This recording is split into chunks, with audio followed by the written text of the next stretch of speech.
Hello every one, sports ഷോട്ടിൻ്റെ മറ്റൊരു പാർട്ടിലേക്ക് എല്ലാവർക്കും സ്വാഗതം. അപ്പോൾ നമ്മുടെ സ്പോർട്സ് ഷോട്ട് എന്ന് പറയുമ്പോൾ നിങ്ങൾക്കറിയാം സ്പോർട്സ് ബേസ് ചെയ്തിട്ടുള്ള കുറച്ച് ക്വസ്റ്റ്യൻസ് ആണ് നമ്മൾ എടുത്തിട്ടുള്ളത്. അപ്പോൾ ഈ കഴിഞ്ഞ എക്സാം പാറ്റേൺ അനുസരിച്ച് നോക്കിയിട്ടുള്ള ഒരു 10 ക്വസ്റ്റ്യൻ ആണ് നമ്മൾ ഇന്ന് എടുത്തിട്ടുള്ളത്. അപ്പോൾ അതിൻ്റെ കാര്യങ്ങൾ നമുക്ക് ഡീറ്റെയിൽസ് ആയിട്ട് നോക്കാം. Okay, first question. Which of the following teams won the 17th edition of Indian Premier League? Indian Premier League, IPL എന്ന് പറയുന്ന 17th എഡിഷൻ ആണ് ഇപ്പോൾ എന്ത് ചെയ്തിട്ടുള്ളത് 2024 നടന്നത് അല്ലേ. IPL 2024 നടന്നത് 17th എഡിഷൻ ആയിരുന്നു. അപ്പോൾ അതിൽ ആരാണ് ജയിച്ചതെന്നുള്ളൊരു ക്വസ്റ്റ്യൻ ആണ് ചോദിക്കുന്നത്. അപ്പോൾ നിങ്ങൾക്ക് അറിയായിരിക്കും 2008 IPL സ്റ്റാർട്ട് ചെയ്യുന്നത് അല്ലേ. 2008 IPL സ്റ്റാർട്ട് ചെയ്യുന്നു. നമ്മുടെ BCCI IPL എന്ന് പറയുമ്പോൾ BCCI ക്രിക്കറ്റിൻ്റെ കൺട്രോളിലാണ് വരുന്നത് അല്ലേ. Board of control of cricket in ഇന്ത്യയുടെ കീഴിൽ വരുന്ന 2020 ഫോർമാറ്റ് ബേസ് ചെയ്തിട്ടുള്ള ഒരു ഗെയിമാണ്. 2020 ഫോർമാറ്റ് ബേസ് ചെയ്തിട്ടുള്ള ഗെയിമാണ്. എത്ര ടീംസ് ആണുള്ളത് നിങ്ങൾക്കറിയാം, 10 ടീംസ് ആണുള്ളത്. ആ 10 ടീംസിൽ ആരാണ് ജയിച്ചതെന്നുള്ള ഒരു കാര്യമാണ് ചോദിക്കുന്നത്. അറിയാവുന്ന ടീംസ് ഏതൊക്കെയാണ്? ചെന്നൈ സൂപ്പർ കിങ്സ് ഉണ്ട്, അതുപോലെ തന്നെ റോയൽ ചലഞ്ചേഴ്സ് ബാംഗ്ലൂരു ഉണ്ട്, അതുപോലെ സൺറൈസേഴ്സ് ഹൈദരാബാദ് ഉണ്ട്, കൊൽക്കത്ത നൈറ്റ് റൈഡേഴ്സ് ഉണ്ട്, നമ്മുടെ മുംബൈ ഇന്ത്യൻസ് ഉണ്ട്, ഡൽഹി ക്യാപിറ്റൽസ് ഉണ്ട്, അതുപോലെ തന്നെ ഗുജറാത്ത് ടൈറ്റൻസ് ഉണ്ട്, പഞ്ചാബ് കിങ്സ് ഉണ്ട്, രാജസ്ഥാൻ റോയൽസ് ഉണ്ട്, അതുപോലെ എന്തുകൊണ്ട് നമ്മുടെ ലക്നൌവിൻ്റെ സൂപ്പർ ജയൻസും ഉണ്ട്. അങ്ങനെ ഒരു സ്റ്റേറ്റ് ബേസ് ചെയ്ത് നമ്മൾ കുറച്ച് ഗെയിംസ് നമ്മൾ ഫിക്സ് ചെയ്ത് വെച്ചിട്ട് കുറച്ച് ടീമിനെ സെറ്റ് ചെയ്തിട്ടാണ് എന്ത് ചെയ്തിരിക്കുന്നത്, IPL സെറ്റ് ചെയ്തിരിക്കുന്നത്. അപ്പോൾ 10 ടീമാണുള്ളത്. അതിൽ ഏറ്റവും കൂടുതൽ തവണ ജയിച്ചിട്ടുള്ള ആരാണ്? CSKയും മുംബൈ ഇന്ത്യൻസും ആണ്. എത്ര ടൈറ്റിൽസ് ആണ്? 5 ടൈറ്റിൽസ് ആണ് അവർ വിൻ ചെയ്തത്. ഇത്തവണ കിട്ടിയത് ആർക്കാണ്? കൊൽക്കത്ത നൈറ്റ് റൈഡേഴ്സിനാണ് അല്ലേ. 2024 17ാമത്തെ എഡിഷൻ ജയിക്കുന്നത് ആരാണ്? കൊൽക്കത്ത നൈറ്റ് റൈഡേഴ്സ് ആണ്. അവരുടെ എത്രാമത്തെ ടൈറ്റിലാണ്? 3rd ടൈറ്റിലാണ് കേട്ടോ. അവരുടെ 3ാമത്തെ ടൈറ്റിലാണ് അവർ എന്ത് ചെയ്യുന്നത്, വിൻ ചെയ്യുന്നത്. അവർ ആർക്ക് എഗെയിൻസ്റ്റ് ആയിരുന്നു? ആരായിരുന്നു എഗെയിൻസ്റ്റ് ടീം എന്ന് പറയുന്നത്? ഫൈനലിൽ ഉണ്ടായിരുന്നത് ആരായിരുന്നു? സൺറൈസേഴ്സ് ഹൈദരാബാദ് ആണ് കേട്ടോ. സൺറൈസേഴ്സ് ഹൈദരാബാദ് ആണ് അവരുടെ ഡിഫെൻഡിങ് ആയിട്ട് നിന്നത്. സൺറൈസേഴ്സ് ഹൈദരാബാദ് ആണ്. അപ്പോൾ അത്ര ആലോചിക്കുക. അതുപോലെ തന്നെ ഇതിൽ തന്നെ മോസ്റ്റ് വാല്യൂബിൾ പേഴ്സൺ എന്ന് ചോദിക്കാറുണ്ട്. നമുക്കറിയാം പർപ്പിൾ ക്യാപ്പ് ഉണ്ട്, ഓറഞ്ച് ക്യാപ്പ് ഉണ്ട്. അതുപോലെ മോസ്റ്റ് വാല്യൂബിൾ പ്ലെയർ ആരെന്ന് ചോദിച്ചു കഴിഞ്ഞാൽ അത് ആരാണ്? കൊൽക്കത്ത നൈറ്റ് റൈഡേഴ്സിൻ്റെ തന്നെ സുനിൽ നാരായണനാണ്. സുനിൽ നാരായൺ എന്ന് പറയുന്ന ആളാണ് കേട്ടോ. സുനിൽ നാരായണാണ് മോസ്റ്റ് വാല്യൂബിൾ പ്ലെയർ എന്ന് പറയുന്നത്. ഇതിൻ്റെ ഒപ്പം തന്നെ നിങ്ങൾ പഠിച്ചിരിക്കേണ്ട കാര്യമാണ് പർപ്പിൾ ക്യാപ്പ് കിട്ടിയ ആളും അതുപോലെ തന്നെ ഓറഞ്ച് ക്യാപ്പ് കിട്ടിയ ആളും. പർപ്പിൾ ക്യാപ്പ് എന്ന് പറഞ്ഞാൽ എന്തിനാണ്? വിക്കറ്റ് എടുക്കുന്നതിനാണ് അല്ലേ. വിക്കറ്റ് എടുക്കുന്നത് ആർക്കാണ് കിട്ടുന്നത്? വിക്കറ്റ് എടുക്കുന്നതിൽ ആർക്കാണ് കിട്ടിയത്? ഹർഷാൽ പട്ടേലാണ് അല്ലേ. ഹർഷാൽ പട്ടേലിനാണ് കിട്ടുന്നത്. ഹർഷാൽ പട്ടേൽ ഏത് ടീമാണ്?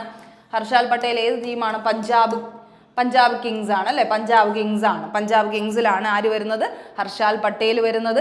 അത് കഴിഞ്ഞ് നോക്കി കഴിഞ്ഞാൽ മോസ്റ്റ് റൺസ്, അതാണ് ഓറഞ്ച് ക്യാപ്പ് എന്ന് പറയുന്നത്. റണ്ണിനാണ് ഓറഞ്ച് ക്യാപ്പ് കൊടുക്കുന്നത്.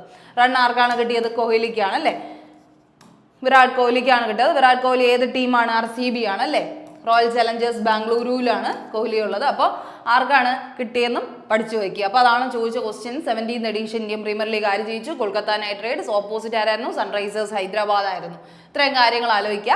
ഇനി അടുത്ത് നമുക്ക് പറയാനുള്ളത് which team claims the Irani cup title for the season 2024-2025 ആണ് അടുത്ത ക്വസ്റ്റ്യൻ ചോദിക്കുന്നത്. ആരാണ് ഇറാനി കപ്പ് എന്തിനെ ബേസ് ചെയ്തിട്ടുള്ളതാണ്? നമ്മൾ ഈ പറയുന്ന ക്രിക്കറ്റിനെ ബേസ് ചെയ്തിട്ടുള്ള കപ്പ് തന്നെയാണ് ഇറാനി കപ്പ് എന്ന് പറയുന്നത്. ഇറാനി കപ്പിന്റെ കഥ എങ്ങനെയാണ് പറയുന്നത്? നമ്മുടെ ഡൊമസ്റ്റിക് കപ്പാണ് അല്ലേ. ഇറാനി കപ്പ് എന്ന് പറയുന്നത് ഡൊമസ്റ്റിക് പ്ലേയിങ്ങിനുള്ള first class domestic cricket tournament ആയിട്ടാണ് പറയുന്നത്. ഈ ഒരു ക്രിക്കറ്റ് കപ്പിനെ പറയുന്നത് ഇറാനി കപ്പ്. ഡൊമസ്റ്റിക്കലി പ്ലേ ചെയ്യുന്ന ഗെയിമാണ്. സ്റ്റേറ്റ് ബേസ് ചെയ്താണ് പ്ലേ ചെയ്യുന്നത്. അപ്പോൾ ഇതെന്നാണ് സ്റ്റാർട്ട് ചെയ്തതെന്ന് ചോദിച്ചു കഴിഞ്ഞാൽ 1960 കേട്ടോ. 1960 25th ആനിവേഴ്സറി ഓഫ് എന്തായിട്ടാണ് സെലിബ്രേറ്റ് ചെയ്യുന്നത്? 25th ആനിവേഴ്സറി ഓഫ് രഞ്ജി ട്രോഫിയുടെ 25th ആനിവേഴ്സറിയിലാണ് എന്ത് സ്റ്റാർട്ട് ചെയ്യുന്നത്?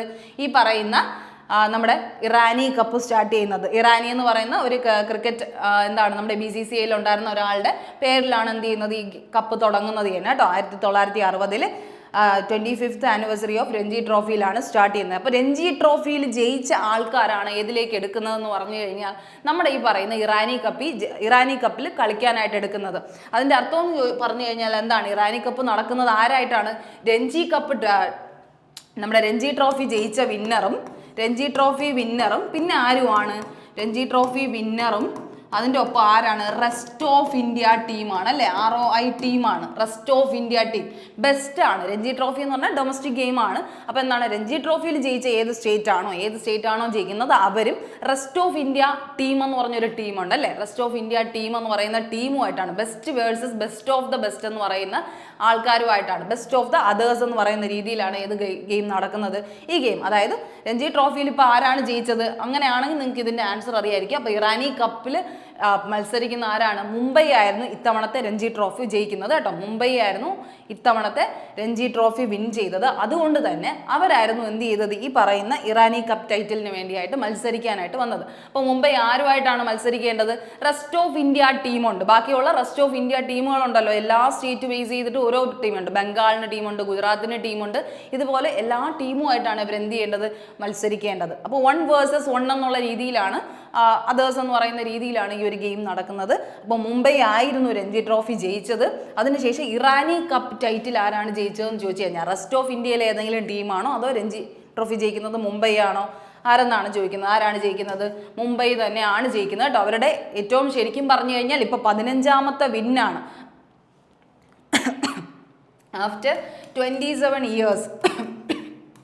ഈ മത്സരം തുടങ്ങിയിട്ട് 27 വർഷം കഴിഞ്ഞിട്ടാണ് ആർക്ക്, നമ്മുടെ മുംബൈ സ്റ്റേറ്റിന് 15ാമത്തെ ടൈറ്റിലാണ് അവർ വിൻ ചെയ്യുന്നത്. ഇതിനു മുന്നേ അവർ എന്ത് ചെയ്തിട്ടുണ്ട്, ഒരുപാട് ഗെയിംസ് അവർ ജയിച്ചിട്ടുണ്ട്. പക്ഷേ 15ാമത്തെ ടൈറ്റിലായിട്ട് ഇപ്പോൾ 27 വർഷം കഴിഞ്ഞാണ്, 1998 അവർക്ക് എന്ത് ചെയ്യുന്നത്, ഇതിനു മുമ്പേ ഇറാനി കപ്പ് കിട്ടുന്നത്. ഇതിനു മുമ്പ് 2022 23 നടക്കുന്ന സമയത്ത് ആരാണ് ജയിക്കുന്നത്? റെസ്റ്റ് ഓഫ് ഇന്ത്യ ടീമാണ് ജയിക്കുന്നത്. റെയിൽവേക്ക് ഒരു സെപ്പറേറ്റ് ടീമുണ്ട് കേട്ടോ, അവരുടേതായ ഒരു ടീമുണ്ട്. അപ്പോൾ ഈ റെസ്റ്റ് ഓഫ് ഇന്ത്യ ടീമാണ് എപ്പോഴും ജയിക്കാറുള്ളത്. അപ്പോൾ അത് നിങ്ങൾ കൃത്യമായിട്ട് മനസ്സിലാക്കിക്കോളുക. റെസ്റ്റ് ഓഫ് ഇന്ത്യ ടീം അല്ല ഇപ്പോൾ ജയിച്ചത്. ആരാണ് ജയിച്ചത്? ഇറാനി കപ്പ് ടൈറ്റിൽ ജയിച്ചത് നമ്മുടെ ആരാണ്? ഈ പറയുന്ന നമ്മുടെ മുംബൈ ആണ് കേട്ടോ. മുംബൈ ആണ് ജയിച്ചത്. ഓക്കെ, ആഫ്റ്റർ 27 ഇയേഴ്സ് അവരുടെ 15ാമത്തെ ടൈറ്റിലാണ്. റെസ്റ്റ് ഓഫ് ഇന്ത്യയുടെ ടൈറ്റിൽ എത്രാമത് ഏതാണ്? അവർ ജയിക്കുന്നത് 30ാമത്തെ ടൈറ്റിൽ വരെ അവർ ജയിച്ചിട്ടുണ്ട്. 30 ടൈറ്റിൽസ് ആണ് അവർക്ക് ഉള്ളത്, അവരുടേതാ പേരിൽ ഉള്ളത് കേട്ടോ. അപ്പം ഇത്തവണ അവർ തോറ്റിട്ടാണ് എന്ത് ചെയ്തത്, ആര് കയറുന്നത്? നമ്മുടെ മുംബൈ കയറുന്നത്. ഓക്കെ, ആ കാര്യം ആലോചിക്കുക. Which country hosted the 2023 men's hockey world cup? Men's hockey world cup ആരാണ് ജയിച്ചതെന്നാണ് ചോദിക്കുന്നത്. ആരാണ് ജയിച്ചത്? Which country hosted the 2023 men's hockey world cup? അറിയാം നിങ്ങൾക്ക്, മെൻസിനും ഹോക്കി വേൾഡ് കപ്പ് FIH നടത്താറുണ്ട്. അതുപോലെ വിമൻസ് ഹോക്കി ഫെഡറേഷൻകാരും നടത്താറുണ്ട് കേട്ടോ. 2023 മെൻസിൻ്റെതും 2024 വിമൻസിൻ്റെയാണ് നടന്നത്. അപ്പോൾ വിച്ച് കൺട്രിയാണ് ഹോസ്റ്റ് ചെയ്തതെന്നാണ് ചോദിക്കുന്നത്. ആരാണ് ഹോസ്റ്റ് ചെയ്തത്? ഇത്തവണ നമ്മൾ ഹോസ്റ്റ് ചെയ്യുകയാണ് ചെയ്തത് കേട്ടോ. ഇന്ത്യയാണ് ഹോസ്റ്റ് ചെയ്യുന്നത്. ആരാണ് ഹോസ്റ്റ് ചെയ്യുന്നത്? ഇന്ത്യയാണ് ഹോസ്റ്റ് ചെയ്യുന്നത് കേട്ടോ. ഇന്ത്യയാണ് ഹോസ്റ്റ് ചെയ്തത്. ഇന്ത്യ ഹോസ്റ്റ് ചെയ്തത് എവിടെ വെച്ചാണ്, ഏത് വർഷത്തിലാണ്, ഏത് സിറ്റിയിൽ വെച്ചാണെന്നുള്ള ക്വസ്റ്റ്യനും വന്നിട്ടുണ്ട്. മെൻസ് വേൾഡ് കപ്പ് എവിടെ വെച്ചായിരുന്നു? നമ്മുടെ 2023 ഹോസ്റ്റ് ചെയ്തത്. ഭുവനേശ്വർ ആൻഡ് റൂർക്കേല എന്ന് പറയുന്ന ഒഡീഷയിൽ വെച്ചാണ് നമ്മൾ എന്ത് ചെയ്യുന്നത്, ഇത് സെറ്റ് ചെയ്തത് കേട്ടോ. 2 സിറ്റീസിലായിട്ടാണ് നടത്തിയത്. അത് 2023 ഭുവനേശ്വർ ആൻഡ് റൂർക്കേല എന്ന് പറയുന്ന സ്ഥലത്ത് വെച്ചാണ് എന്ത് ചെയ്യുന്നത്, നടത്തുന്നത് കേട്ടോ. അപ്പോൾ അത്രയും കാര്യം നിങ്ങൾ ആലോചിക്കുക. ഏത് സിറ്റിയിൽ വെച്ചാണെന്ന് ചോദിച്ചിട്ടുണ്ട്. 2023 ഭുവനേശ്വർ ആൻഡ് റൂർക്കേല വെച്ചാണ്. 2022 നടത്തിയ സമയത്തും 2018 നടത്തുന്ന സമയത്തും, ഇതിന് മുന്നേ നടത്തിയത് 2018 അന്നും എവിടെ വെച്ചായിരുന്നു? ഭുവനേശ്വറിൽ വെച്ച് തന്നെയായിരുന്നു അന്നും നടത്തിയത് കേട്ടോ. നമ്മൾ ഇന്ത്യക്കാർ തന്നെയായിരുന്നു 2018 ഹോസ്റ്റ് ചെയ്യുന്നത് ഭുവനേശ്വർ. ഇതിന് മുന്നേ നടന്നത് ഭുവനേശ്വറിൽ വെച്ചാണ് 2018. ഇനി 2026 എവിടെയാണ് നടക്കാൻ പോണതെന്ന് ചോദിച്ചു കഴിഞ്ഞാൽ എവിടെയാണ്? വേവ്രെ ബെൽജിയം എന്ന് പറയുന്ന സ്ഥലത്താണ് കേട്ടോ. വേവ്രെ ബെൽജിയം, നെതർലാൻഡ് എന്ന് പറയുന്ന സ്ഥലത്താണ്. ബെൽജിയം നെതർലാൻഡ്സിൽ വെച്ചാണ്, ബെൽജിയത്തിലും നെതർലാൻഡ്സിലും വെച്ചാണ് നടക്കുന്നത്. വേവ്രെ ബെൽജിയം നെതർലാൻഡ്സിൽ വെച്ചാണ് 2026 നടക്കുന്നത് കേട്ടോ. ഇപ്പോൾ 2018 കഴിഞ്ഞ് എപ്പോഴാണ് നടക്കുന്നത്? 2023 നടക്കുന്നത്. 2 പ്രാവശ്യവും നമ്മളാണ്, ഇന്ത്യയാണ് ഹോസ്റ്റ് ചെയ്തത്. അതും ഒഡീഷയിൽ വെച്ച് തന്നെയാണ് ഹോസ്റ്റ് ചെയ്യുന്നത് കേട്ടോ. ഇത്തവണ ആരാണ് ജയിച്ചത്? 2023 മെൻസ് ഹോക്കി വേൾഡ് കപ്പ് ജയിച്ച ടീം ഏതാണെന്ന് ചോദിച്ചു കഴിഞ്ഞാൽ ഏതാണ്? 2024 മെൻസ് ടീം ആരാണ് ജയിച്ചത്? ചാമ്പ്യൻസ് എന്ന് പറയുന്നത് ആരാണ്? ജർമ്മനിയാണ് കേട്ടോ. ജർമ്മനിയാണ്. ജർമ്മനിയുടെ ഇതിപ്പോഴത്തെ 3rd ടൈറ്റിലാണ് കേട്ടോ. 3ാമത്തെ ടൈറ്റിലാണ് ജർമ്മനി ജയിക്കുന്നത്. 3rd ടൈറ്റിലാണ് കിട്ടുന്നത്. ഇതിൻ്റെ ഒപ്പം തന്നെ ആരുമുണ്ട്? ജർമ്മനിയുണ്ട്, നെതർലാൻഡ്സ് ഉണ്ട്.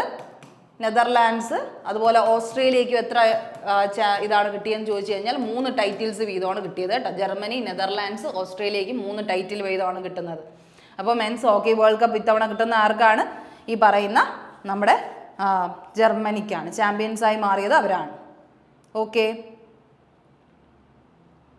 ഇതിൽ എത്ര ടീംസ് ആണ് ഉള്ളതെന്ന് ചോദിച്ചു കഴിഞ്ഞാൽ മെൻസ് ഹോക്കി വേൾഡ് കപ്പിൽ 16 ടീമാണ് മൊത്തത്തിലുള്ളത്. ഇന്ത്യ ഒരു ടീമാണ്, പക്ഷെ ഇന്ത്യ ഒരിക്കൽ മാത്രമാണ് ഏതിൽ ജയിച്ചിട്ടുള്ളത്, ഈ പറയുന്ന ഹോക്കി വേൾഡ് കപ്പിൽ ജയിച്ചിട്ടുള്ളത് കേട്ടോ. വേൾഡ് കപ്പ്, ഹോക്കിയുടെ വേൾഡ് കപ്പിൽ ജയിച്ചിട്ടുള്ളത്. ഇനി അങ്ങനെയാണെങ്കിൽ വിമൻസ് വേൾഡ് കപ്പിൽ ആരാണ് ജയിച്ചതെന്ന് ചോദിച്ചു കഴിഞ്ഞാൽ ആരാണ് വിമൻസ് വേൾഡ് കപ്പ് ആരാണ് ജയിച്ചത്? ഇന്ത്യ അവിടെ എന്തായിരുന്നു, റണ്ണറപ്പിലായിട്ട് ഉണ്ടായിരുന്നു. അപ്പം വിമൻസ് വേൾഡ് കപ്പ് ആരാണ് ജയിച്ചതെന്ന് ചോദിച്ചു കഴിഞ്ഞാൽ അത് നെതർലാൻഡ്സ് ആണ് കേട്ടോ. 2024 നടക്കുന്ന വിമൻസിൻ്റെ FIH, വിമൻസിൻ്റെ ഫുട്ബോൾ ഫെഡറേഷൻ നടത്തുന്ന FIHൻ്റെ വേൾഡ് കപ്പ് ആരാണ് ജയിച്ചതെന്ന് ചോദിച്ചു കഴിഞ്ഞാൽ അത് നെതർലാൻഡ്സ് ആണ്. എഗെയിൻസ്റ്റ് ആരെന്ന് ചോദിച്ചു കഴിഞ്ഞാൽ ആരാണ്? നെതർലാൻഡ്സ് വേഴ്സസ് ആരായിരുന്നു? ഇന്ത്യയായിരുന്നു കേട്ടോ. ഇന്ത്യയായിരുന്നു മത്സരിക്കാനുണ്ടായിരുന്നത്. ഇന്ത്യക്ക് അഗെയിൻസ്റ്റ് ആയിട്ടായിരുന്നു ആര് ജയിച്ചത്? നെതർലാൻഡ്സ് ജയിക്കുകയുണ്ടായത്. ഓക്കെ, അപ്പോൾ ആ കാര്യം ആലോചിക്കുക. ജർമ്മനിയാണ് എവിടെ ജയിക്കുന്നത്? മെൻസിൽ ജയിക്കുന്നത്. വിമൻസിൽ ആരാണ് ജയിക്കുന്നതെന്ന് ചോദിച്ചു കഴിഞ്ഞാൽ അതാരാണ്? ഈ പറയുന്ന നമ്മുടെ നെതർലാൻഡ്സ് ആണ്. Okay,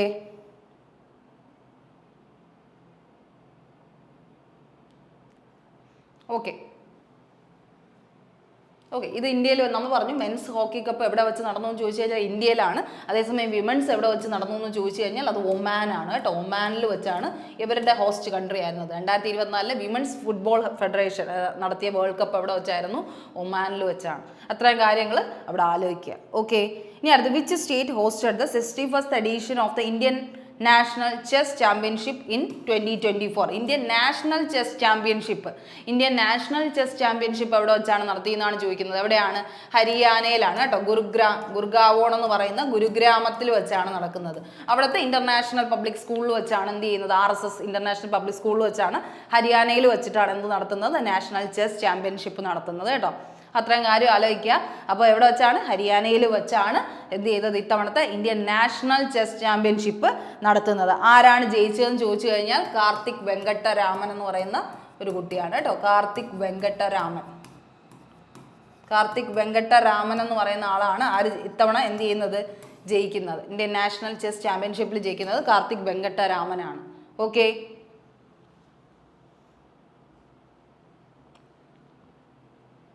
okay. Who was appointed as the new head coach of the junior men's hockey team in August 2024?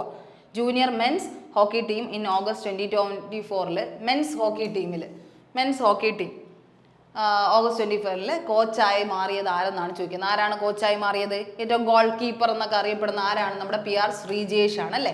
നമുക്കിപ്പോൾ ഈ കഴിഞ്ഞ 2024 പാരീസ് ഒളിമ്പിക്സിലും റയോ ഒളിമ്പിക്സിലും എന്ത് ചെയ്തിട്ടുണ്ട്? ബ്രോൺസ് കിട്ടിയിട്ടുണ്ടായിരുന്നു അല്ലേ ഹോക്കി ടീമിന്. അപ്പോൾ PR ശ്രീജേഷ് എന്ത് ചെയ്തിട്ടുണ്ട്? ക്യാപ്റ്റൻ ആയിരുന്നു. പിന്നെ അത് മാറിയിട്ടാണ് ഇപ്പോൾ എന്ത് ചെയ്യുന്നത്? ഇപ്പോൾ നോർമൽ പ്ലെയർ ഗോൾ കീപ്പറായിട്ട് തന്നെയാണ് നിൽക്കുന്നത്. അപ്പോൾ ന്യൂ ഹെഡ് കോച്ചായിട്ട് ജൂനിയർ മെൻസ് ഹോക്കി ടീമിൽ തിരഞ്ഞെടുത്ത ആരെന്ന് ചോദിച്ചു കഴിഞ്ഞാൽ അത് ആരാണ്? ഹെഡ് കോച്ചായി മാറിയിരിക്കുന്നത് PR ശ്രീജേഷ് ആണ് കേട്ടോ. PR ശ്രീജേഷ് ആണ് ആയിട്ടുള്ളത്. ഓക്കെ, അതുപോലെ തന്നെ നമ്മുടെ ഈ പറയുന്ന FIH വേൾഡ് കപ്പിൽ ഇപ്പോൾ കഴിഞ്ഞ വേൾഡ് കപ്പ് 2023 നടന്ന മെൻസ് വേൾഡ് കപ്പിൽ ആരാണ് ബെസ്റ്റ് ഗോൾ കീപ്പറായിട്ട് സെലക്ട് ചെയ്തതെന്ന് ചോദിച്ചു കഴിഞ്ഞാൽ ആരെയാണ്? പറയുന്ന PR ശ്രീജേഷിനെയാണ് കേട്ടോ. ഗോൾ കീപ്പർ, ഏറ്റവും ബെസ്റ്റ് ഗോൾ കീപ്പർ ആരെന്ന് ചോദിച്ചു കഴിഞ്ഞാൽ PR ശ്രീജേഷ് ആണ്. ഓക്കെ, അതേസമയം വിമൻസിൽ ആരാണെന്ന് ചോദിച്ചാൽ വിമൺ കാറ്റഗറിയിൽ നിന്ന് ആരാണ് എടുത്തതെന്ന് ചോദിച്ചു കഴിഞ്ഞാൽ വുമൻ്റെ കാറ്റഗറിയിൽ നിന്ന് ആരാണ് എടുത്തതെന്ന് ചോദിച്ചു കഴിഞ്ഞാൽ AGO എന്ന് പറയുന്ന ആളാണ്. AGO ചൈനക്കാരിയാണ് കേട്ടോ. ചൈനക്കാരി. വിമൻ്റെ കാറ്റഗറിയിൽ നിന്ന് എടുത്തു കഴിഞ്ഞാൽ ബെസ്റ്റ് ഗോൾ കീപ്പർ വിമൺ കാറ്റഗറിയിലെ ഇതാരെന്നാണ് ചോദിക്കുന്നത്. ഓക്കെ, ഈ കഴിഞ്ഞ വേൾഡ് കപ്പിലാണ് കേട്ടോ. ബെസ്റ്റ് ഗോൾ കീപ്പർ PR ശ്രീജേഷും ബെസ്റ്റ് വിമൺ പ്ലെയർ ആരെന്ന് ചോദിച്ചു കഴിഞ്ഞാൽ AGO ചൈന എന്നുമാണ് സെലക്ട് ചെയ്തിട്ടുള്ളത്. ഓക്കെ, അതുപോലെ തന്നെ മാൻ ഓഫ് സീരീസ് ആയിട്ട് ഹർമൻപ്രീത് സിംഗ് ആയിട്ടൊക്കെ സെലക്ട് ചെയ്തിട്ടുണ്ട്. ഹർമൻപ്രീത് സിംഗ് ആണ് ഇപ്പോഴത്തെ എന്തെന്ന് പറയുന്നത് നമ്മുടെ ഹോക്കി ഇന്ത്യൻ നാഷണൽ ഹോക്കി ടീമിന്റെ ക്യാപ്റ്റൻ എന്നറിയപ്പെടുന്ന ആരാണ്? ഹർമൻപ്രീത് സിംഗ് ആണ്. ഹർമൻപ്രീത് സിംഗ്. ഇതിന് മുന്നേ ആരായിരുന്നു? മൻപ്രീത് സിംഗ് എന്ന് പറയുന്ന ആളും. ഇപ്പോൾ ആരാണ്? ഹർമൻപ്രീത് സിംഗ് ആണ് കേട്ടോ ഇപ്പോഴത്തെ ക്യാപ്റ്റൻ ആരാണ്? ഹർമൻപ്രീത് സിംഗ് ആണ്. ഓക്കെ, ഇനി അടുത്ത which Indian cricketer was appointed as the brand ambassador for MotoGP in India in July 2024? ഈ പറയുന്ന ഇവർ രണ്ടുപേരും ഹോക്കി പ്ലെയേഴ്സ് തന്നെയാണ് കേട്ടോ. ശങ്കർ ലക്ഷ്മണും പ്രീതിപൽ സിംഗും എന്താണ് ഈ പറയുന്ന മുന്നേ ഉണ്ടായിരുന്നു നമ്മുടെ ഫസ്റ്റ് ടൈം ഒളിമ്പിക്സിൻ്റെയൊക്കെ ആദ്യ കാലങ്ങളിൽ 1900 ആ ഒരു ടൈമിലൊക്കെ ഉണ്ടായിരുന്ന ബെസ്റ്റ് പ്ലെയേഴ്സ് ആണ് കേട്ടോ ശങ്കർ ലക്ഷ്മണും പ്രീതിപൽ സിംഗ് എന്ന് പറയുന്നത്. ഓക്കെ, ഹോക്കി പ്ലെയേഴ്സ് തന്നെയാണ്. ഇനി അടുത്ത് which Indian cricketer was appointed as the brand ambassador for MotoGP motor race grand പിക്സിൻ്റെ നിങ്ങൾക്ക് അറിയാലോ മോട്ടോർ റേസ് മോട്ടോർ സൈക്കിളിൻ്റെ ഗ്രാൻഡ് പിക്സിൻ്റെ എന്തായിട്ട് സെലക്ട് ചെയ്തത് അപ്പോയിന്റ് ആസ് ദ അംബാസിഡർ ആയിട്ട് സെലക്ട് ചെയ്ത ആരെന്നാണ് ചോദിക്കുന്നത്. ജൂലൈ 2024 സെലക്ട് ചെയ്യുന്നത് ആരെയാണ് സെലക്ട് ചെയ്തത്? ശിഖർ ധവാനെയാണ് കേട്ടോ. ശിഖർ ധവാനെയാണ് എന്തായിട്ട് സെലക്ട് ചെയ്യുന്നത്? MotoGPയുടെ അംബാസിഡർ ആയിട്ട് സെലക്ട് ചെയ്യുന്നത്. യുവരാജ് സിംഗ് ആണ് ICC വേൾഡ് കപ്പിന്റെ എന്തായിട്ട് സെലക്ട് ചെയ്തിട്ടുള്ളത്? അംബാസിഡർ ആയിട്ട് സെലക്ട് ചെയ്തിട്ടുള്ളത്. ആരെയാണ്? യുവരാജ് സിംഗിനെയാണ്. ICC men's T20 world cup men's T20 world കപ്പിന്റെ മെൻസ് T20 വേൾഡ് കപ്പിൽ എന്ത് ചെയ്തിരിക്കുന്നത്? ബ്രാൻഡ് അംബാസിഡർ ആയിട്ട് തിരഞ്ഞെടുത്തിരിക്കുന്നത് ആരെയാണ്? യുവരാജ് സിംഗിനെയാണ് അല്ലേ? യുവരാജ് സിംഗ് ആണ്. Okay, ICC men's T20. അതുപോലെ MotoGPയുടെ ആരാണ്? ശിഖർ ധവാനാണ്. ഏറ്റവും കൂടുതൽ ബ്രാൻഡ് അംബാസിഡർഷിപ്പ് ഉള്ളത് ആർക്കാണ്? ധോണിക്കാണ് അല്ലേ? ധോണിക്ക. ഓക്കെ, ഇനി അടുത്ത how many sporting disciplines were conducted during the 37th national games 2023? എത്ര സ്പോർട്ടിംഗ് ഡിസിപ്ലിൻസ് ആണ് നമ്മുടെ 37th നാഷണൽ ഗെയിംസ് 2023 ഉണ്ടായിരുന്നതെന്നാണ് ചോദിക്കുന്നത്. 37ാമത്തെ നാഷണൽ ഗെയിംസിൽ എത്ര സ്പോർട്സുകളാണ് ഉണ്ടായിരുന്നതെന്നാണ് ചോദിക്കുന്നത്. എത്ര ഡിസിപ്ലിൻസ് ആണ് ഉണ്ടായിരുന്നത്? നാഷണൽ ഗെയിംസ് എവിടെ വെച്ചാണ് ഹോസ്റ്റ് ചെയ്യുന്നത്? എവിടെ വെച്ചാണ് നമ്മുടെ നാഷണൽ ഗെയിംസ് ഹോസ്റ്റ് ചെയ്തത്? നമ്മുടെ ഗോവയിൽ വെച്ചാണ് ഹോസ്റ്റ് ചെയ്തത്. ഹോസ്റ്റ് കൺട്രി ആരാണ്? ഗോവയാണ്. ആരായിരുന്നു ചാമ്പ്യൻസ് എന്ന് പറയാൻ? വിന്നേഴ്സായി മാറിയ സ്റ്റേറ്റ് ഏതാണ്? ചാമ്പ്യൻസ് ആരായിരുന്നു നാഷണൽ ഗെയിംസിന്റെ? മഹാരാഷ്ട്രയായിരുന്നു. ഏറ്റവും കൂടുതൽ മെഡൽ പട്ടിക ഉള്ളത് ആർക്കാണ്? മഹാരാഷ്ട്രയ്ക്കായിരുന്നു. അപ്പോൾ എത്ര സ്പോർട്ടിംഗ് ഡിസിപ്ലിൻസ്, എത്ര ഇവന്റുകൾ ഉണ്ടായിരുന്നു, സ്പോർട്സിന്റെ എത്ര ഐറ്റംസ് ഉണ്ടായിരുന്നു എന്ന് ചോദിച്ചു കഴിഞ്ഞാൽ 43 ഡിസിപ്ലിൻസ് ആണുള്ളത് കേട്ടോ. സ്പോർട്ടിംഗ് ഡിസിപ്ലിൻസ് എത്രയാണ്? 43 ഐറ്റംസ് ഉണ്ടായിരുന്നു എന്നുള്ളൊരു കാര്യം ആലോചിക്കുക. ഇനി അടുത്ത് നമ്മൾ ആലോചിക്കുകയാണെങ്കിൽ which of the following games made its participation at national games 2023? ഈ കഴിഞ്ഞ വർഷം സെലക്ട് ആയിട്ടുള്ള മെയ്ഡൻ പാർട്ടിസിപ്പേഷൻ ആദ്യമായിട്ട് പാർട്ടിസിപ്പേറ്റ് ചെയ്യുന്ന ഇവന്റ് ഏതാണെന്നാണ് ചോദിക്കുന്നത്. ആദ്യമായിട്ട് വരുന്ന ഇവന്റ് ഏതെന്നാണ് ചോദിക്കുന്നത്. അത് ഏതാണ്? സ്ക്വാഷും വുഷും ഒക്കെ ഓൾറെഡി നാഷണൽ ഗെയിംസിലെ പാർട്ടാണ്. യാച്ചിങ് എന്ന് പറയുന്നത് ശരിക്കും പറഞ്ഞു കഴിഞ്ഞാൽ ഇതിന് മുന്നേ നടന്ന നാഷണൽ ഗെയിംസിൽ എന്ത് ചെയ്തു? 2022 നടക്കുന്ന നാഷണൽ ഗെയിംസിൽ എലിമിനേറ്റ് ചെയ്തിരിക്കുകയായിരുന്നു. വേണ്ട എന്ന് വിചാരിച്ചിരുന്നതായിരുന്നു. വീണ്ടും അതിനെ ചേഞ്ച് ചെയ്ത് എന്ത് ചെയ്തു? യാച്ചിങ്ങും ടേക്വോണ്ടോ എന്ന് പറയുന്ന 2 ഇവന്റ്സ് ഇപ്പം വീണ്ടും എന്ത് ചെയ്തു? ഈ ഇവന്റിൽ ഉണ്ടായിരുന്നു. അതായത് ഒരിക്കൽ മുന്നേ കയറിയതാണ് നാഷണൽ ഗെയിംസിൽ. ആദ്യമേ അവർ പാർട്ടിസിപ്പേറ്റഡ് ആയിരുന്നു. പക്ഷെ ഒരു വർഷത്തേക്ക് ഇവർ എന്ത് ചെയ്തിരുന്നു?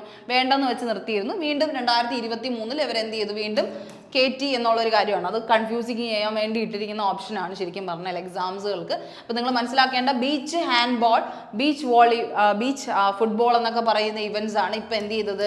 ശരിക്കും പറഞ്ഞാൽ കയറ്റിയിട്ടുള്ളത് കേട്ടോ. നിങ്ങൾ പുതുതായിട്ട് ഇൻട്രൊഡ്യൂസ് ചെയ്ത part beach football, beach handball, Kalaripayattu പോലെയുള്ള പുതിയ സംഭവങ്ങൾ, കുറേ റൈഡിങ്, നമ്മുടെ മാർഷ്യൽ ആർട്സിൻ്റെ കുറച്ച് കാര്യങ്ങളൊക്കെയാണ് ഇപ്പം എന്ത് ചെയ്തിരിക്കുന്നത്? അവർ പുതുതായിട്ട് ഇൻട്രൊഡ്യൂസ് ചെയ്തിരിക്കുന്നതെന്ന് ആലോചിച്ചോളുക കേട്ടോ. ബീച്ച് ഹാൻഡ്ബോൾ ആണ് കറക്റ്റ് ആൻസർ കേട്ടോ. ബീച്ച് ഹാൻഡ്ബോൾ ആണ് നാഷണൽ ഗെയിംസ് 2023 പാർട്ടിസിപ്പേറ്റ് ചെയ്യാനായിട്ട് കയറിയിട്ടുള്ളത്. ഓക്കെ,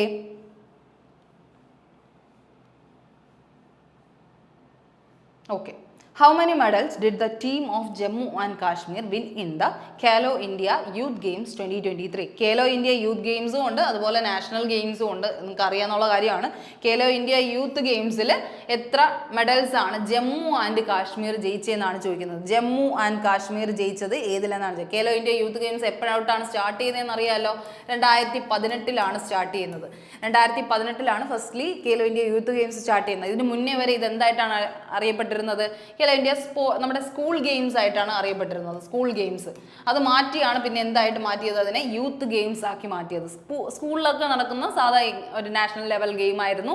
അതിനെ മാറ്റി ഇപ്പം എന്ത് ചെയ്തു? അത് Khelo India Youth Games ആക്കുന്നത് 2018. അപ്പോൾ 23ാമത് നടക്കുന്നത് ശരിക്കും പറഞ്ഞാൽ നമ്മുടെ എത്രാമത്തെ എഡീഷൻ ആയിരുന്നു എന്ന് ചോദിച്ചു കഴിഞ്ഞാൽ നമ്മുടെ 6th എഡീഷൻ ആയിരുന്നു. ഈ കഴിഞ്ഞ ഇപ്പോൾ 2023 നടക്കുന്നത് 6th എഡീഷൻ ആയിരുന്നു കേട്ടോ. അതിൽ ജമ്മു കാശ്മീർ ശരിക്കും പറഞ്ഞാൽ എത്ര മെഡൽ പട്ടിക ഉണ്ടായിരുന്നു എന്നുള്ള കാര്യമാണ് ചോദിക്കുന്നത്. അല്ല, എത്രയായിരുന്നു? 11 ഗെയിംസ് ആണ്.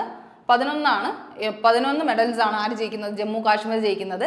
എവിടെ വെച്ചായിരുന്നു ഹോസ്റ്റിംഗ് എന്ന് ചോദിച്ചു കഴിഞ്ഞാൽ എവിടെയായിരുന്നു ഹോസ്റ്റ് സിറ്റി എന്ന് ചോദിച്ചു കഴിഞ്ഞാൽ നമ്മുടെ ഹോസ്റ്റ് സ്റ്റേറ്റ് അല്ലെങ്കിൽ സിറ്റി എന്ന് ചോദിച്ചു കഴിഞ്ഞാൽ നമ്മുടെ എന്താണ് തമിഴ്നാടിലായിരുന്നു കേട്ടോ. തമിഴ്നാടാണ് ഹോസ്റ്റ് ചെയ്തത്. ഇത്തവണത്തെ Khelo India youth games host ചെയ്തത് തമിഴ്നാടായിരുന്നു. തമിഴ്നാട്ടിൽ തന്നെ പല പല സിറ്റീസ് ആയിട്ട് ചെന്നൈ ഉണ്ടായിരുന്നു, നമ്മുടെ തിരുച്ചിറപ്പള്ളി ഉണ്ടായിരുന്നു, അങ്ങനെ ഓരോരോ കോയമ്പത്തൂർ ഉണ്ടായിരുന്നു. ഓരോരോ സ്ഥലത്തെടുത്ത് വെച്ചിട്ടാണ് അവരെന്ത് ചെയ്തിരിക്കും Khelo India youth games set ചെയ്തത് കേട്ടോ. Khelo India youth games set ചെയ്തത് 2023 ജയിച്ചതും ആര് തന്നെയായിരുന്നു? വിന്നറായതും നമ്മുടെ മഹാരാഷ്ട്ര തന്നെയായിരുന്നു കേട്ടോ. മഹാരാഷ്ട്രയ്ക്കായിരുന്നു വിന്നിങ് പോയിന്റ്സ് ഉണ്ടായിരുന്നത്. മഹാരാഷ്ട്ര. അപ്പം നാഷണൽ ഗെയിംസും നമ്മുടെ ഖേലോ ഇന്ത്യ യൂത്ത് ഗെയിംസും ജയിച്ചത് ആര് തന്നെയായിരുന്നു? മഹാരാഷ്ട്ര തന്നെയായിരുന്നു കേട്ടോ. Okay. How many sports person received the Arjuna Award for outstanding performance in sports and games 2023? നിങ്ങൾക്കറിയാം നമ്മുടെ അർജുന അവാർഡ് എന്ന് പറയുന്നത് സ്പോർട്സ് പീപ്പിൾസിന് കൊടുക്കുന്ന അർജുന അവാർഡ് എന്ന് പറഞ്ഞാൽ ഔട്ട്സ്റ്റാൻഡിംഗ് പെർഫോമൻസ് ഏത് ഫീൽഡിൽ കാഴ്ചവെക്കുന്ന ആൾക്കാർക്കും കൊടുക്കുന്ന അവാർഡിനെയാണ് നമ്മുടെ അർജുന അവാർഡായിട്ട് പറയുന്നത്. അത് ഓരോ സെക്ടറായിട്ട് തിരിച്ചിട്ടുണ്ട്. അതിൽ സ്പോർട്സിനും ഇത്ര ആൾക്കാർക്ക് വീതം എന്ത് ചെയ്യും ഇവർ കൊടുക്കും. ഓരോ വർഷത്തിൽ കാഴ്ചവെച്ച ഏറ്റവും ബെസ്റ്റ് പെർഫോമൻസ് കാഴ്ചവെച്ച ആൾക്കാർക്കാണ് കൊടുക്കാറുള്ളത്. അപ്പോൾ ഇത്തവണ 2023 അർജുന അവാർഡ്സ് എത്ര ആൾക്കാർക്കാണ് കൊടുത്തതെന്നുള്ളൊരു കാര്യമാണ് ചോദിക്കുന്നത്. ആരാണ് അർജുന അവാർഡ്സ് കൊടുക്കുന്നത്? പ്രസിഡന്റ് തന്നെയാണ് കൊടുക്കുന്നത്. അപ്പോൾ അത് ആരാണ് എത്ര എണ്ണമാണ് കൊടുത്തതെന്ന് ചോദിച്ചു കഴിഞ്ഞാൽ എത്രയാണ്? 26 ആൾക്കാർക്കാണ് എന്ത് ചെയ്തത് ഇത്തവണ എന്ത് കിട്ടിയിട്ടുള്ളത്? നമ്മുടെ അർജുന അവാർഡ്സ് സ്പോർട്സിൽ നിന്ന് കിട്ടിയിട്ടുള്ളത്, സ്പോർട്സ് പേഴ്സണിൽ നിന്ന് കിട്ടിയിട്ടുള്ളത്. അതിൽ പഠിക്കേണ്ട പേരുകൾ, ചില പേരുകൾ നിങ്ങൾ മസ്റ്റായിട്ടും പഠിച്ചു വെക്കുക. ക്രിക്കറ്റിൽ നിന്ന് ആർക്കാണ് കിട്ടിയത്? ക്രിക്കറ്റിൽ നിന്ന് കിട്ടുന്നത് ആർക്കാണ്? മുഹമ്മദ് ഷമിക്കാണ് കേട്ടോ. മുഹമ്മദ് ഷമിക്കാണ് കിട്ടുന്നത്. ഓക്കെ, മുഹമ്മദ് ഷമിക്കാണ് കിട്ടുന്നത്. ഓക്കെ, മുഹമ്മദ് ഷമിക്കാണ് എന്ത് കിട്ടുന്നത്? 2023 അർജുന അവാർഡ് ക്രിക്കറ്റിൽ കൊടുത്തതിൽ കിട്ടുന്നത് കേട്ടോ. ക്രിക്കറ്റിൽ നിന്ന് കിട്ടുന്നത്. അപ്പം അങ്ങനെയുള്ള കുറച്ച് പേരുണ്ട്. ചെസ്സിൽ ആരാണ് കിട്ടുന്നത്? ചെസ്സിൽ ആർ വൈശാലിക്കാണ് കിട്ടുന്നത്. ഇങ്ങനത്തെ കുറച്ച് നെയിംസ് നിങ്ങൾ മസ്റ്റായിട്ട് പഠിക്കേണ്ട കുറച്ച് നെയിംസ് എന്ത് ചെയ്യുക? പഠിച്ചു വെക്കാനായിട്ട് ശ്രമിക്കുക. ഓക്കെ, അത്രയും കാര്യം ആലോചിക്കുക. 2023 26 സ്പോർട്സ് പേഴ്സൺ ആണ് കിട്ടുന്നത്. അർജുന അവാർഡ് എന്ന് പറയുന്നത് എന്താണ്? ഔട്ട്സ്റ്റാൻഡിംഗ് പേഴ്സൺ ആണ് കൊടുക്കുന്നത്. അർജുന അവാർഡ് എന്നാണ് സ്റ്റാർട്ട് ചെയ്തതെന്ന് ചോദിച്ചു കഴിഞ്ഞാൽ 1961 ഫസ്റ്റ് ആയിട്ട് അർജുന അവാർഡ് കൊടുക്കുന്നത്. അതുപോലെ തന്നെ ക്രിക്കറ്റിൽ കിട്ടുന്നത് മുഹമ്മദ് ഷമിക്കാണ്. ചെസ്സിൽ കിട്ടുന്നത് ആർ വൈശാലി. ചെസ്സിന്റെ കാര്യം പറയുമ്പോൾ നിങ്ങൾക്ക് അറിയാം ഇത്തവണ അണ്ടർ 18 കാറ്റഗറിയിൽ വേൾഡ് കപ്പ് ചെസ് ചാമ്പ്യൻഷിപ്പിൽ ഇന്റർനാഷണൽ ചെസ് ചാമ്പ്യൻഷിപ്പിൽ വിൻ ചെയ്യുന്ന ആരാണ്? ഡി ഗുഗേഷ് ആണ് അല്ലേ. ഡി ഗുഗേഷ് ആണ്. ആ പേര് ഇനി മറക്കരുത്, അത് എപ്പോഴും ചോദിക്കാനുള്ള ചാൻസ് ഉണ്ട്. ഇനി വരാൻ പോകുന്ന എക്സാംസുകളൊക്കെ ചോദിക്കും. ഡി ഗുഗേഷ് ആണ്. അണ്ടർ 18 കൂടെയാണ്. അണ്ടർ 18 അല്ല, ശരിക്കും പറഞ്ഞാൽ യങ്ങസ്റ്റ് ആയിട്ടുള്ള ആളാണ്. 18 വയസ്സിലാണ് എന്ത് കിട്ടുന്നത്? ഈ പറയുന്ന ഫസ്റ്റ് ടൈമാണ് 18 ഇയേഴ്സ് ഉള്ള ഒരാൾക്ക് എന്ത് കിട്ടുന്നത്? ഇന്റർനാഷണൽ ചെസ് ചാമ്പ്യൻഷിപ്പ് കിട്ടുന്നത്. ഓക്കെ, ആ കാര്യം ആലോചിക്കുക. ഇനി അടുത്ത് ഈ പറയുന്ന പോലെ ചെസ്സിന്റെ കാര്യം ആലോചിക്കുക. റെസ്ലറിൽ ആരാണ്? റെസ്ലറിൽ അന്തിം പൊങ്കൽ എന്ന് പറയുന്ന ആൾക്ക്, അന്തിം പൊങ്കൽ എന്ന് പറയുന്ന ആൾക്കാണ്, പങ്കൽ എന്ന് പറയുന്ന ആൾക്കാണ് എന്ത് കിട്ടുന്നത്? റെസ്ലിങ്ങിന് അവാർഡ് കിട്ടുന്നത്. ഓക്കെ, അർജുന അവാർഡ് കിട്ടുന്നത്. അന്തിം പങ്കലിന്റെ കാര്യം പറയാൻ കാരണം അണ്ടർ 20 റെസ്ലിംഗ് ആണ്. അണ്ടർ 20 ആണ് ആള്. ആരെന്ന് പറയുന്നത്? അന്തിം പങ്കൽ എന്ന് പറയുന്നത്. അപ്പോൾ അണ്ടർ 20 ഇങ്ങനെ അവാർഡ് കിട്ടുന്നത് ഫസ്റ്റ് ടൈമാണ് കേട്ടോ. First women to get under 20 ഈ പറയുന്ന റെസ്ലിംഗ് ചാമ്പ്യൻഷിപ്പ് ഏഷ്യൻ ഗെയിംസിൽ കിട്ടുന്നത് ആൾക്കാണ്. അതുകൊണ്ടാണ് പറയുന്നത്. അപ്പോൾ 26 കാറ്റഗറിയാണ്. ആ 26 കാറ്റഗറി ഇവിടെ എടുത്ത് എഴുതിയിട്ടുണ്ട്. അപ്പോൾ അത് നിങ്ങൾ ജസ്റ്റ് ഒന്ന് പഠിക്കാനായിട്ട് ശ്രമിക്കുക. ആർച്ചറിയിൽ ആർക്കൊക്കെയാണ് കിട്ടുന്നത്? അതിഥി ഗോപിനാഥ്, ഗോപിചന്ദ് സ്വാമിക്കും ഓജസ് പ്രവീൺ ദിയോട്ടലെ എന്ന് പറയുന്ന ആൾക്കാർക്കാണ് ആർച്ചറിയിൽ കിട്ടുന്നത് കേട്ടോ. ആർച്ചറിയിൽ അതുപോലെ തന്നെ പരുൾ ചൗധരി ഉണ്ട്. ശ്രീശങ്കർ മുരളി ശ്രീശങ്കർ എന്ന് പറയുന്ന ആൾക്ക് കിട്ടിയിട്ടുണ്ട് കേട്ടോ. മുരളി ശ്രീശങ്കർ അങ്ങനെയായിരിക്കും പേര് വരുന്നത്. അപ്പോൾ അത് പഠിക്കണം കേട്ടോ നിങ്ങൾ. മുരളി ശ്രീശങ്കർ അത്ലറ്റിക്സ് ആണ്. അത്ലറ്റിക്സിൽ തന്നെ എന്തിനാണ് കിട്ടുന്നതെന്ന് ചോദിച്ചു കഴിഞ്ഞാൽ ലോങ് ജമ്പറാണ് കേട്ടോ. ലോങ് ജമ്പിലാണ് കിട്ടുന്നത്. Long jump categorisation. പക്ഷെ അത്ലറ്റിക്സ് എന്നല്ല നമ്മൾ പറയണം. മിസ് പരുൾ ചൗധരി എന്ത് തന്നെയാണ്? റണ്ണറാണ്. ശ്രീശങ്കർ മുരളി അത്ലറ്റിക്സ് ആണ്. അതിഥി ഗോപിചന്ദ് ഓജസ് പ്രവീൺ ആർച്ചറിയാണ്. ആർച്ചറി പറയുമ്പോൾ നിങ്ങൾ പാരാ ആർച്ചർ ആയിട്ടുള്ള ആരെ മറക്കരുത്? നമ്മുടെ പാരാ ആർച്ചർ ആയിട്ടുള്ള ശീതൾ ദേവിയെ മറക്കരുത് കേട്ടോ. ശീതൾ ദേവി പാരാ ഒളിമ്പിക്സിൽ വിൻ ചെയ്ത ആളാണ്. പാരാ ആർച്ചറിയിൽ വരുന്ന മിസ് ശീതൾ ദേവി എന്ന് പറയുന്നത്. ആ കാര്യം മറക്കല്ല്. അതുപോലെ തന്നെയാണ് ആർ വൈശാലിയാണ് ചെസ്സിൽ കിട്ടുന്നത്. മുഹമ്മദ് ഷമിയാണ് ക്രിക്കറ്റിൽ കിട്ടുന്നത്. മുഹമ്മദ് ഹുസമുദ്ദീനാണ് ബോക്സിങ്ങിൽ കിട്ടുന്നത്. അതിൻ്റെ ഒപ്പം നിങ്ങൾ പഠിക്കേണ്ട ഇക്വസ്ട്രിയൻ ഡ്രസ്സേജ് എന്ന് പറയുന്നത്. ഇക്വസ്ട്രിയൻ എന്ന് പറയുന്നത് നമ്മുടെ ഹോഴ്സ് ഇവന്റ് ആണ്, റൈഡിങ് ഇവന്റ് ആണ്. അതിൽ നിന്ന് കുറച്ച് ഡ്രസ്സേജ് എന്ന് പറഞ്ഞാൽ കുറച്ച് പാത്വേസ് വേസ് ഉണ്ട്. ആ പാത്ത് വേയിൽ കൂടെയൊക്കെ പല മൂവ്മെന്റ്സ് വഴി അവർ എന്ത് ചെയ്യണം, കാഴ്ചവെക്കണം എന്നുള്ളൊരു കാര്യമാണ്. അതിലൂടെയൊക്കെ നടന്ന് ആ ഒരു ഇവന്റ് അങ്ങനെ വിൻ ചെയ്യണം എന്നുള്ളൊരു കാര്യമാണ്. അതിൽ മിസ് ദിവ്യാകൃതി സിംഗും അനുഷ് അഗർവാളുമാണ് ആ ഒരു ഇതിന് ഇവന്റിൽ ജയിക്കുന്നത് കേട്ടോ. മിസ് ദിവ്യാകൃതി സിംഗിന്റെ പേര് മറക്കണ്ട, ഫീമെയിൽ കാറ്റഗറി ആയതുകൊണ്ട് മറക്കാതെ പഠിക്കുക. അതുപോലെ ദീക്ഷ ദാഗറിനാണ് ഗോൾഫിൽ കിട്ടുന്നത്. പിന്നെ പഠിക്കേണ്ടത് ഋതു നേഗി എന്തിലാണ്, കബഡിയിലുള്ളതാണ്. ഋതു നേഗി കബഡിയാണ്. പിന്നെ നിങ്ങൾ മെയിനായിട്ട് പഠിക്കേണ്ടത് പാരാ കെനോയിങ്ങിൽ ജയിക്കുന്ന ആരാണ്, പ്രാച്ചി യാദവിനാണ് കിട്ടുന്നത്. പ്രാച്ചി യാദവ്. ഇത്ര പേരുകളെങ്കിലും നിങ്ങൾ ജസ്റ്റ് ഒന്ന് ആലോചിച്ചിരിക്കുക. അന്തിം പങ്കൽ എന്ന് പറയുന്ന ആളെ മറക്കരുത്. അണ്ടർ 20 കാറ്റഗറിയിൽ നമുക്ക് കിട്ടുന്ന റെസ്ലറാണ്. അതുകൊണ്ടാണ് അത് പഠിക്കണമെന്ന് പറയുന്നത്. പിന്നെ സുനിൽ കുമാറിന് കിട്ടിയിട്ടുണ്ട്. അങ്ങനെ കുറച്ച് ഇവന്റ്സിലുള്ള ആൾക്കാരെ നിങ്ങൾ മസ്റ്റായിട്ടും പഠിച്ചു വെക്കുക കേട്ടോ. അപ്പോൾ അത്രയാണ് നമുക്ക് പറയുള്ളത്. പിന്നെ ഐശ്വര്യ പ്രതാപ് സിംഗ് ടോമർ ഷൂട്ടിങ്ങിൽ കിട്ടിയതും ആലോചിക്കുക. മിസ് ഇഷ സിംഗിനെ ഷൂട്ടിങ്ങിൽ ആലോചിച്ച് വയ്ക്കുക. അപ്പോൾ അത് നിങ്ങൾ എന്ത് ചെയ്യുക, കാണാതെ പഠിക്കാനായിട്ട് ശ്രമിക്കുക. 26 ആൾക്കാരാണുള്ളത്. എങ്ങനെയെങ്കിലും മാറ്റിയും തിരിച്ചും അർജുന അവാർഡിൻ്റെ കാര്യങ്ങൾ ചോദിക്കാൻ ചാൻസുകളുണ്ട്. അപ്പോൾ അത്രയും കാര്യമാണ് നമ്മൾ ഇന്ന് എന്ത് ചെയ്യുന്നത്. 10 ക്വസ്റ്റ്യൻസ് ആണ് എടുത്തിട്ടുള്ളത്. അപ്പോൾ ഇങ്ങനത്തെ ബാക്കിയുള്ള സീരീസിലും നമുക്ക് ബാക്കിയുള്ള ക്വസ്റ്റ്യൻസ് ഡിസ്കസ് ചെയ്യാം. എന്തായാലും ഇത്രയും കാര്യങ്ങൾ നിങ്ങൾ പഠിച്ച് മനസ്സിലാക്കാനായിട്ടുള്ള കാര്യങ്ങൾ നോക്കുക. അപ്പോൾ ഓക്കെ, എല്ലാവർക്കും നല്ലൊരു ദിവസം ആശംസിക്കുന്നു. താങ്ക്